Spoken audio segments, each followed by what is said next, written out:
Hello and welcome to this week's Hippie Hyena. On this week's episode, we're taking a look at a YouTuber who used to go by the name of Black Pigeon Speaks, but now goes by the name of Felix Rex. Basically, this character's whole shtick is he basically spends his time skirting as close as he possibly can to YouTube's TOS with his Nazi views. Somehow he's managed to successfully evade the great 2020 purge, although he probably shouldn't have. Let's jump right in. America has gone from a nation reaching to the stars to one that could be demonstrably argued as terminally dysfunctional. True. I think there's this weird sort of effect where a lot of the things that he's going to say are going to be kind of true, but he's coming at them from a very bad angle. You know, when he says that America's got this severe problem and the public are being exploited, he doesn't necessarily view that problem as being capitalism or sort of oligarchical neo-feudalism which has taken over. He sees the problem as racial mixing, but he's not going to say that outright. So instead, he's going to sort of namby-pamby around and say things that sort of try to kind of seem legitimate. On the surface, they sort of are legitimate, but not in the way that he means them. And all it took was 50 years. And there you go. You see, I don't know what planet he's been living on, but things were pretty fucked up in the 70s. For example, I think he's forgetting about the Augusta riot. One of the biggest race-related riots in US history. Happened May 11th, 1970. I mean, his painting of the past as being this great thing is just idiotic. Even from his perspective, a perspective of a person who doesn't like black people or other ethnicities, things like those riots, he probably wouldn't like that either. Whereas I don't like the cause, he wouldn't like the effect of those riots. I don't really understand what it is that he's looking back on favourably, to be honest. I mean, he uses reaching for the stars, but it's not as if the right wing has been all gung-ho into funding science, you know? I mean, they pretty much hate it. So I'm just baffled as to really what he means. And I kind of feel as though it doesn't really mean anything. Like the right always look back to this sort of rolling 50-year period, 50-year past period. And probably in the 70s, they were sort of looking back to the 20s. And in the 20s,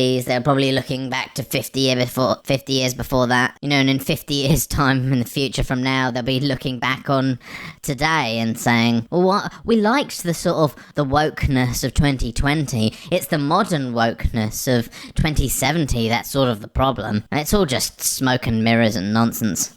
The 2020 lockdowns have crippled the economy. Well, the lockdowns specifically, you know, making the best of a difficult situation. And really, they should have started earlier and probably should have gone on longer, because the hit to the economy that the lockdowns would be are going to be absolutely nothing compared to the sheer numbers of dead. Because the thing is, an economy, and this is something that the right seem to forget quite a lot, especially right-wing politicians, the economy relies on having living people to consume things. There's no customers left alive. There's no money in it. And you can't really find a decent economist who wasn't saying that an economic crash was definitely on its way for America because of the idiotic handling of the economy by Trump and his administration. Usually, when people run an economy, they borrow money and invest it in things like infrastructure that end up making back more money than they put in. And if they don't, that's okay, because it's a worthwhile use of money to make people's lives better. What Trump has been doing, and what the right wing always loves to do, is borrow vast sums of money and just basically give it away to billionaires who just keep it. I mean, they used to say that the trickle-down theory was a thing, but that's been thoroughly debunked and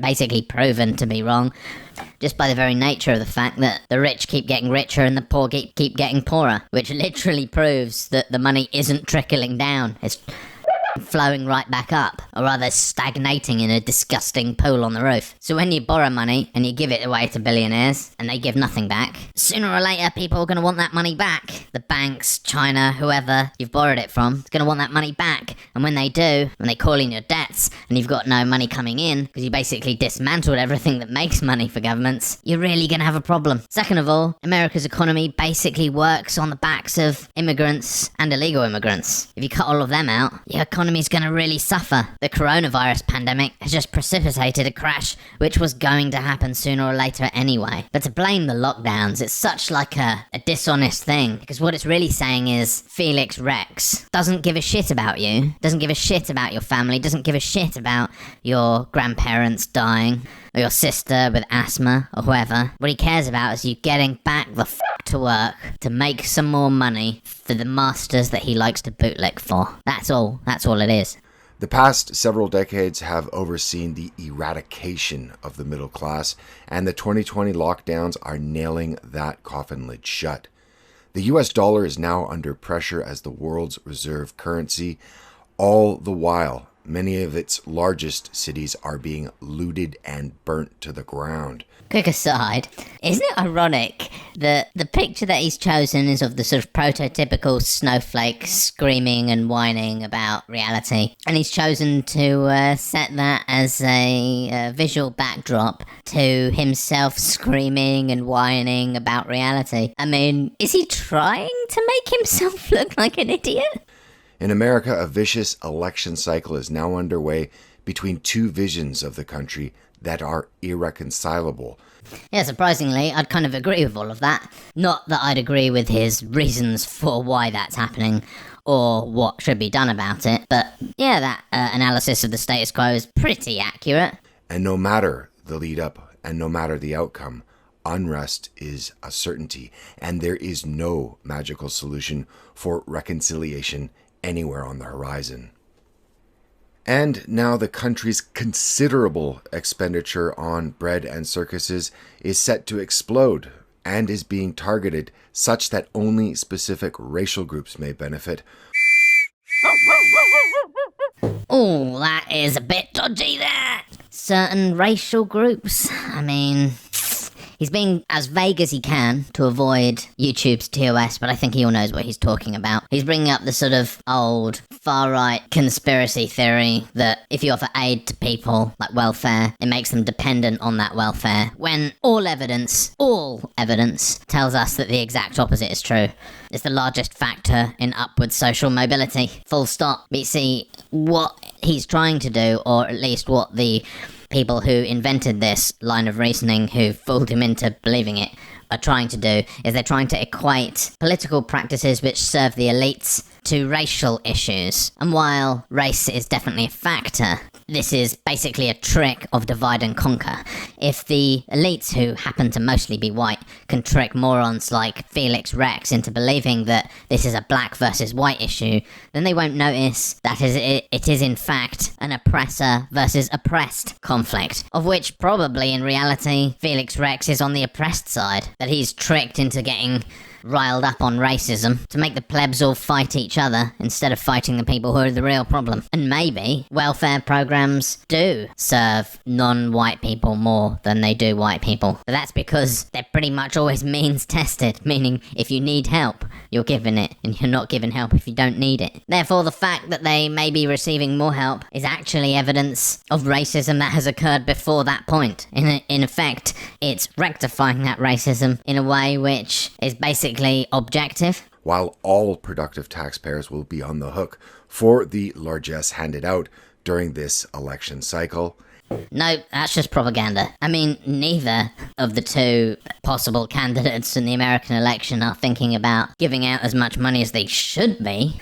But the tiny bit that they are could easily be scraped from the vast pockets of the billionaire class. Now, people like Felix Rex like to pretend that they don't understand just how wealthy those people are, that with a tiny bit of tax taking from them could pay for all of those things easily. And always they like to pretend that these taxes are going to be taken from people who can't afford it. But again, these taxes are means tested. They're not just taken from everyone. It's not a flat tax. As much as the right actually campaigns for it to be so, we'll take it more from the people who can afford it more, you idiot. And this is where the Republic stands in 2020. By any measure, America is at war with itself. Week after week after week after week, there has been rioting, looting, burning, and chaos. and this has gripped the country in a vice of uncertainty. No, you're getting this all wrong. The war has been going on for ages and ages and ages. One of the sides has been getting pummeled for ages, and they're finally standing up for themselves and finally making this invisible war visible to people like you and people who are sort of in their comfortable, wealthy, gated communities where they don't have to see the poverty and degradation that happens to ordinary, everyday people. And finally, you're being forced to see it. Finally, you're being forced to see the war that has been ongoing for nearly 100 years, maybe longer, depending on how you measure it. As the authorities stand idle and allow this to happen, while at the very same time, the country has seen unprecedented overreach by those same authorities in their zealous overreaction to the coronavirus. We've got that completely upside down, completely on its head. I don't know how anyone could think that America's authorities have had massive overreach on coronavirus. Are you insane? Had like the worst one in the world. And I'm saying that as a British person. Our one's been pretty shite, but Jesus Christ. Have you any idea how many Americans have died from coronavirus? It's been a lot. A lot of dead people. A lot of dead people completely unnecessarily dying, largely because the government of America, the current government, just doesn't care about its citizens dying. As long as they get back to work and short-sightedly make a little bit more profit for the oligarchs today, even if that means the boat will sink tomorrow, because, let's face it, we're approaching an ecological Armageddon anyway. You see, this is a sort of weird case of almost everything is right up until a point, and then at a certain point, everything is just completely on its head, completely upside down. Then the next part of the video is a bunch of pseudo-mystical mumbo-jumbo based on completely debunked theories of history, and without even a subtle glance towards anything you might consider truth. What's crazy is that they seem to forget that Trump has been in charge for the last 4 years. He's been in charge.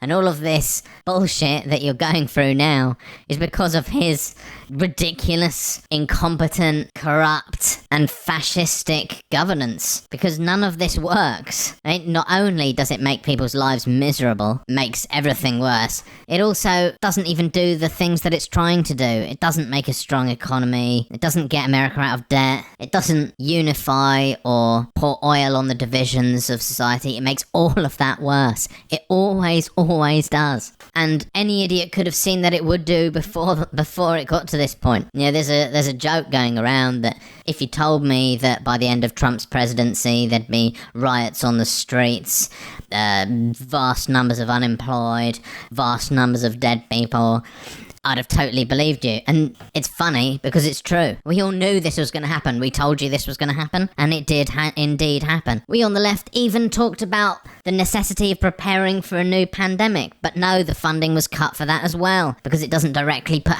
money into the hands of Trump's rich friends and the Republican Party donors. So of course, what happens? Everything goes to shit, just like we said it would. And the way to fix this is not to make things worse. If right-wing populism, aka fascism, is really messing up your country, the solution isn't to add a bit more of that. The solution is to do the goddamn opposite.